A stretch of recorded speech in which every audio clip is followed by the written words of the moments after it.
Oh my, that's a 12-cylinder engine. Hey guys, Eric with Muscle Cars with Eric coming at you again today for another episode of What's in Your Garage. Today, I'm in Northeast Valley, Northeast Scottsdale with a car that is absolutely incredible. And we're here to do that What's in Your Garage episode. So here we go, see what's here. But this car, you got to check it out, man. This guy's a really cool cat. I met him at the Fountain Hills Concourse we had a couple weeks ago. Here he is. All right, and there's the car. Check it out. Mike, how are you, man? Great, how are you? Oh, good, bud. Thank you so much for taking time out of your life to share the story of this car with us. Yeah, you're welcome. The episode is What's in Your Garage. Okay. So obviously we have this car right here in your garage. So what that means is we have to start it and pull it out of the garage to get it in the sunshine. Sure. Can we do that? Absolutely. Can we shoot a cold start video for the fans? Absolutely. Be glad to. Boy, words I love to hear, man. Stick around for more right here. Are you guys ready? Look at this. See, we got a suicide door. Man, that is so cool. All right, Mike, let her rip, Tater Chip. Fuel's being activated. Oh my, that's a 12-cylinder engine.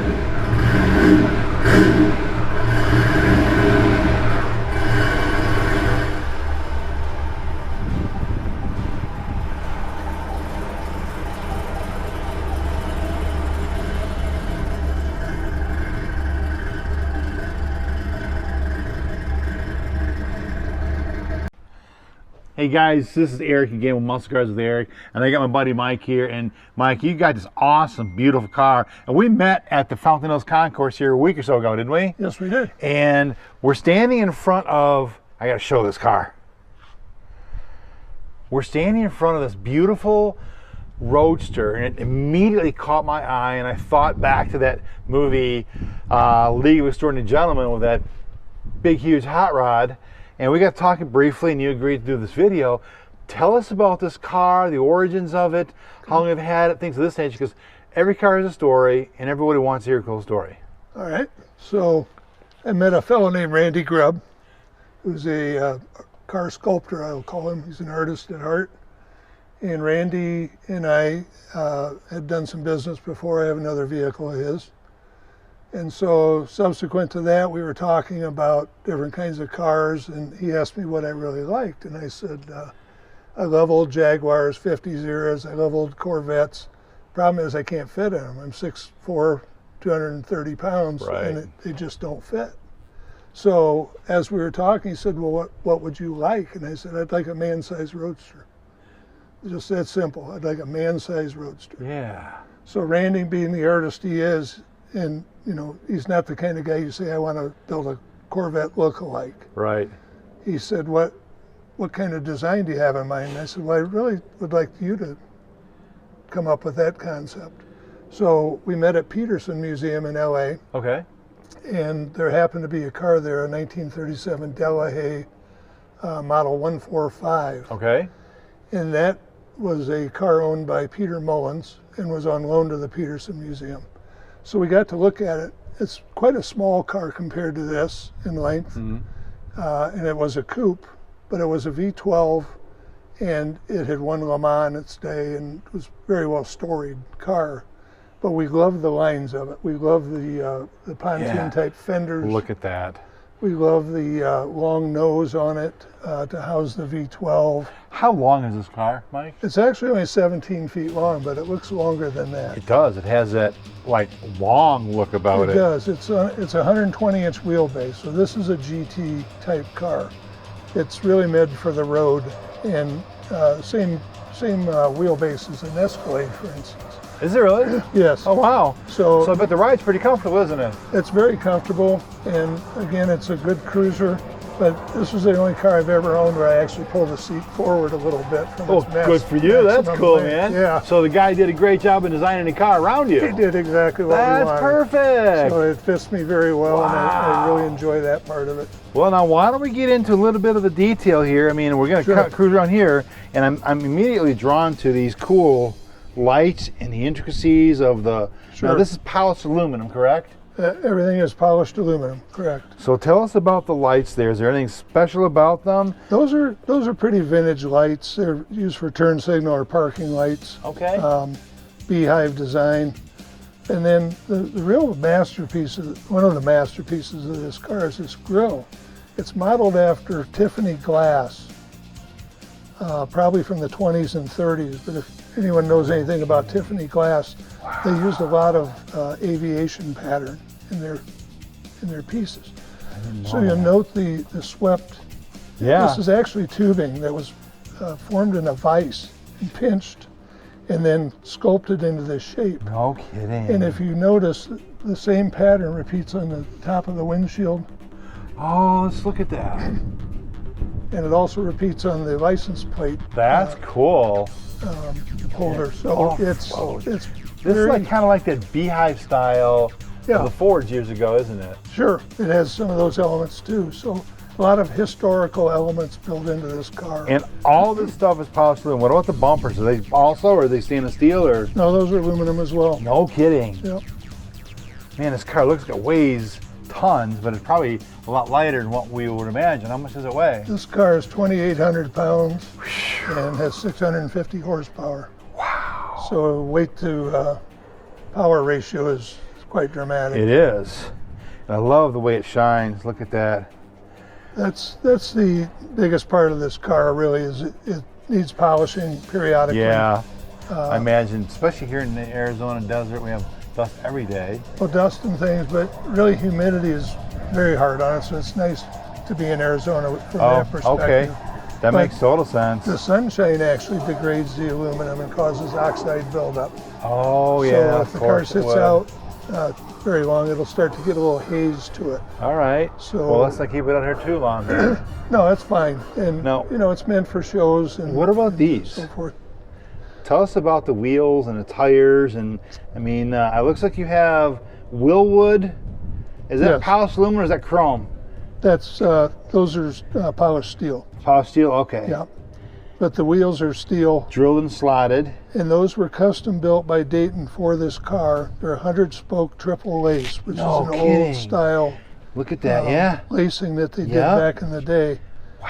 And that's something Randy insisted on, that we have this period type aspects to this car. This is And like then you you'll mentioned also- earlier, very Art Deco, isn't it? Absolutely. And what you're going to say, I didn't mean to interrupt you there. And then those center hubs, those are actually, a lot of people refer to them as cloisonnés. They're ceramic and copper and ceramic. And we found a woman in San Francisco who worked on Fabergé eggs.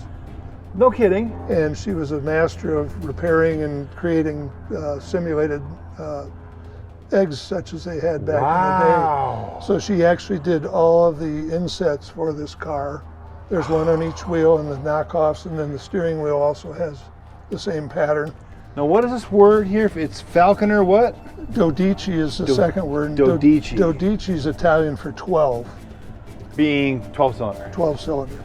And this car, the genesis of this car was actually the Falconer V12 motor, was the beginning of what we wanted to build around. Well, since we're here at the engine compartment, Yes. why don't we pop it? Stick around for more, don't go away. All right, so we have the Falconer V12, and you said this was the engine that was intended to be the center point of this car, right? Correct. And it's a marine racing engine. You said it was detuned from what to what? Well, it was actually created for a P-51 Mustang replica. Okay. And those ran about 1,100 horsepower, I believe, maybe a little more in their original state. And I believe they were 600 cubic inch. So when we met with Ryan Falconer, who's the engine builder at SEMA, we talked about creating a version that would idle smoothly and be road friendly. Okay. Because we didn't want to have a lot of rough riding and Of course not. backfiring and things Right, going right. on. Especially at low speed, which these engines don't normally. Well, they have to have a high rev, right? Exactly. For the P-51 Mustang. Exactly. Okay. So Ryan created this motor especially for this car. It was detuned down to 500 cubic inches and 650 brake horsepower. Wow. Dyno tested. The foot-pounds of torque is somewhere in excess of 800 foot-pounds. So it does have the ability to get up out of the way, doesn't it? Exactly. Now you're talking about this fuel rail. This is some very, very intricate engraving on this fuel rail here, man. That's really cool. So Ryan took that on himself. He had a friend who was a gunsmith, and Ryan lives in northern Arizona now. Okay. And so he engages this guy in it because I told him I wanted to identify the motor in some way. Right. So besides the valve covers, the Doduci emblem there is the only we saw reference to Doduci in the car, other than the wheel spinners. Now I love the intake. I love the high-rise intake. Yes. What is the manufacturer, or is it all Falconer, including intake, or is the intake something different? The only thing Randy modified, he created these spacers so that when the hood is closed, they run pretty flush to the top of the hood. I noticed that when the hood was closed. It looks pretty sharp. So because the engine sits at a little bit of an angle, each spacer's custom. Oh, I see that. You have much larger here, and then it goes down. And then they taper. Yes. To a much narrower, smaller, shorter taper. Now, is the engine tilted like that to fit into the car, or is it done like that for a specific engineering purpose, or any ideas why? I'm absolutely unsure as to why. All right. It may have to do with the dry sump system that's part of the motor. Okay. So that it reaches the scavengers properly. Gotcha. And lubricates the engine. Now, this is your oil breather here? Yes. Okay. Correct. Okay. All right. Look at that. This is just really, really, really well done. So the frame itself is hand built as well. It's a box steel that Randy fabricated, and look at this. That's a really very, very ingenious, very simple, prop rod application. And that's Randy's forte. He simplifies things. He's kind of a Steve Jobs of car builders. Well, that's cool. He takes stuff away rather than adds it. Exactly. He tries to keep it to a minimum. So, KISS, right? Keep it sweet and simple. Exactly. Yeah. And that's Randy's signature. Look at this. This is just really neat, Mike. Oh my word. And you have rivets everywhere, and they're all polished aluminum rivets too? Those are aluminum as well. The body itself has no welds. It's all what Randy refers to as lap panel construction. So what does that mean? That means that rather than welding parts together, you overlap them enough so that you can put the rivets to join them. And then the body becomes much like a unibody. Right. So the only way it's welded is to the firewall and a few other spots where it was necessary, and those are underneath the shell. Now, this thing has a whole lot of rivets on it, and I imagine you've been asked this question before. How many rivets does it have on it? I don't know. You got a six-pack of beer? I'll sit here and count. We could do that. Let's make your wife will come home like, what are you guys doing? We're counting rivets and we're partying like rock stars, Mama. That's it. Exactly. Now, I noticed this car is suicide door. Exactly. So now, there was a special application for that. Was just his design. Dude, can you open up the door for us? Absolutely. I notice there's no external hinges, but then it's a Roadster, so you don't have to have external things. Okay, got it. Yeah. I don't know where I got that. Check it out, man. I have no idea where they came from.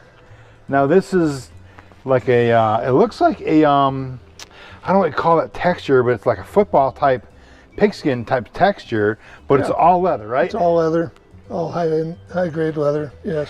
Now, is there a reason why you went with blue as opposed to any other color? Well, it's one of my favorite colors for sure. My wife as well, and Randy chose it. He thought it accented it very nicely. And this is a leather wrapped steering wheel too. Yeah. What's the core? Is it metal or aluminum? It's metal. Wood? Okay. Yep. And then the gauge cluster was made custom for us. Randy's designed by Classic Instruments, who were one of the partners in building this.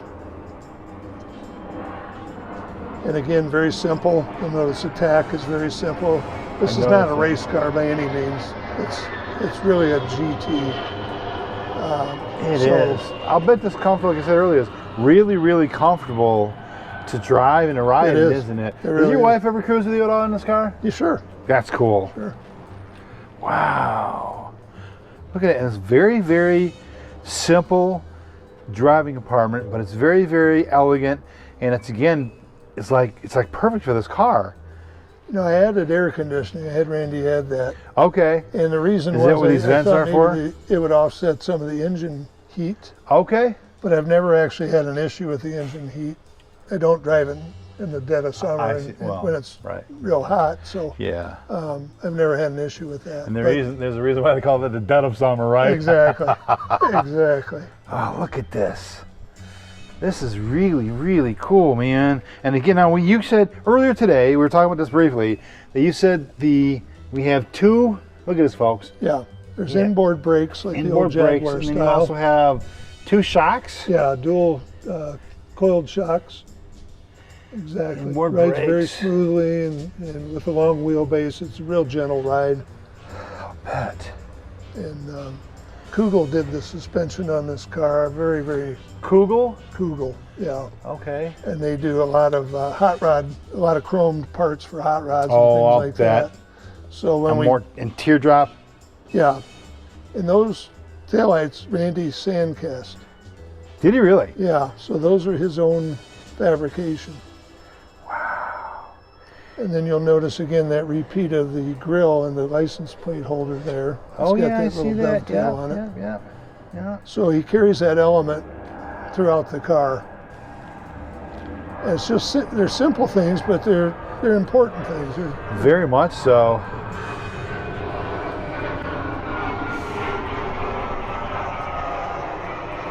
Can you open up the trunk for us? Has a real spacious trunk. Sorry, I have a few things in there. Oh, there's a signature right there. Yeah. So that's pretty cool. This car was I really want to meet this guy. This car was finished in 2016. Okay. And I took delivery of it at Quail Lodge in Pebble Beach during Pebble Beach Week. Oh, that's rough, isn't it? So we added it. We actually premiered it at the Jet Center. Now, during Pebble Beach Week, is that the Pebble Beach Golf Tournament or Pebble Beach Concourse? Concourse. I figured. Yeah. That's awesome. Oh my word. So we got to be there for that, and I bet you had a lot of people going, "Holy crap! Look at this." We got a lot of attention with it, but that was the only time I really showed it until I've done some local car shows in Michigan, but I've never done a real exceptional. Yeah, I saw you from Michigan. Off camera, you mentioned that you lived or have a summer home in like Harbor Springs area? Yeah, actually Petoskey. Okay. A place called Bay Harbor. Yeah, I know Bay Harbor. It's gorgeous up that way. And so that's where we've been. And so I've kept the car there, and now I brought it out to Arizona. And you're going to keep it here? Yeah. Are you going to move it back? Or just keep it here? Yes. Okay. And I just did the Grand National Roadster show with it. Yeah, you mentioned that a little bit. How was that? That was a great show. You know, we're a little out of our element. Let's move you over this way in the sun. I want to get some more pictures of you. Sure. I want you to face me. Okay. All right. So we went to the Grand National Roadster show. Randy wanted to go there to reveal the car. And because it was not a quote-unquote muscle car or hot rod, it was looked at a little bit differently. And so we ended up receiving second place in our class. And what class you guys end up in? It was a kind of a hand-built hot rod. Okay. Class, sports car, I guess, sports car. Okay. Built sports car, I think is how they called it. So there's never, so like, for instance, when we were at Quail, they put us in pre-war. Okay. Because they don't have a class for this. Right, okay. So the Detroit Concours actually opened up a new class called hand-built. Is that the one in Meadowbrook? It used to be Meadowbrook, and then it was St. John. Okay. And now it's moved to the Detroit Art Center. Oh, I see, okay. And so they had a class that they developed called Built Not Bought. Very nice. And we were invited to that show. It's a very prestigious show, and we won first place there in our class. That is so which cool. was really gratifying, for especially for Randy. I mean, he's the artist. I'm not necessarily looking for accolades myself. Right, of He's course. the artist. I'm the caretaker of this car. There you go. That's a great attitude to have. Well, it's true. I mean, if it's a great piece of art, a great piece of work, it'll exist long after. And we're also, gone. someday it's going to be, as you mentioned, exist long after. Someday it's going to be a piece of automotive history. Yeah. Because it this will. is just a one of one. And anybody familiar with Randy Grubb's work, he built Jay Leno's tank car. That was one of his first builds. Okay. And he built the Deco Liner, which has been on TV numerous times. Excuse me. Deco pods, motorbikes, and a number of other vehicles. This And guy sounds like he's very, very accomplished and talented. he's extremely. Look at, I mean, obviously this car is testament to that. So one question I have to ask you Sure. is, part of the episode of What's in Your Garage is to take the car for a run down the road. Are we able to do that? Well, I think we can manage it. If you pay for the gas. we're not Yeah. gonna- I love when that happens, man. All right, stick around for more, only here on Muscle Cars with Eric.